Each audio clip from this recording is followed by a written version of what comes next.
রাজকন্যা নীলা। এক দেশে ছিল এক সুন্দর রাজ্য, নাম তার চন্দ্রপুর। সেই রাজ্যে থাকত এক রাজকুমারী, নাম নীলা।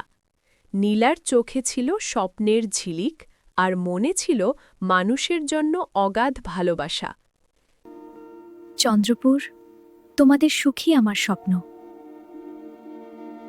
নীলা শুধু সোনালি মুকুট আর রাজকীয় পোশাকেই সুখ খুঁজত না, সে প্রতিদিন ছদ্মবেশে রাজ্যের পথে পথে ঘুরে দেখত কার কষ্ট, কার হাসি, কার প্রয়োজন।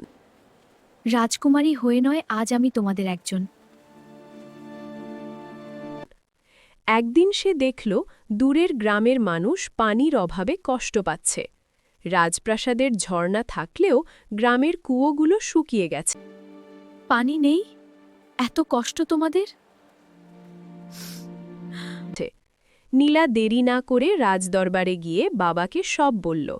রাজা অবাক হয়ে মেয়ের কথা শুনলেন। তুমি সত্যিকারের রাজকুমারী, নীলা। নীলার অনুরোধে রাজ্য থেকে কারিগর পাঠানো হল, তৈরি হল নতুন কুয়ো ও জলাধার। অল্পদিনেই গ্রামের মানুষ আবার হাসতে শুরু করল। তোমাদের হাসি আমার পুরস্কার।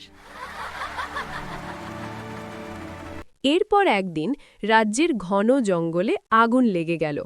সবাই ভয় পেল, কিন্তু নীলা ভয় পেও সাহস না, করে এগিয়ে নদীর গেল। জল ব্যবহার সে করো। বনরক্ষীদের নিয়ে পরিকল্পনা করল। নদীর জল দিয়ে আগুন নেভানো হল। জঙ্গল বাঁচল, প্রাণীও নিরাপদ রইল। জঙ্গল বেঁচে গেছে। রাজ্যের মানুষ বুঝে গেল নীলা শুধু রাজকুমারী নয়, সে তাদের বন্ধু। সময়ের সাথে নীলা বড় হল, আর একদিন সে রানী হল। আমি প্রতিজ্ঞা করছি, ন্যায় ও দয়া দিয়ে রাজ্য শাসন করব। তার রাজত্বে ছিল ন্যায়, দয়া আর সাহসের আলো। এ গল্প থেকে আমরা শিখলাম, সত্যিকারের রাজকীয়তা আসে ক্ষমতা থেকে নয়, আসে মানুষের জন্য ভালোবাসা ও সাহসী কাজ থেকে।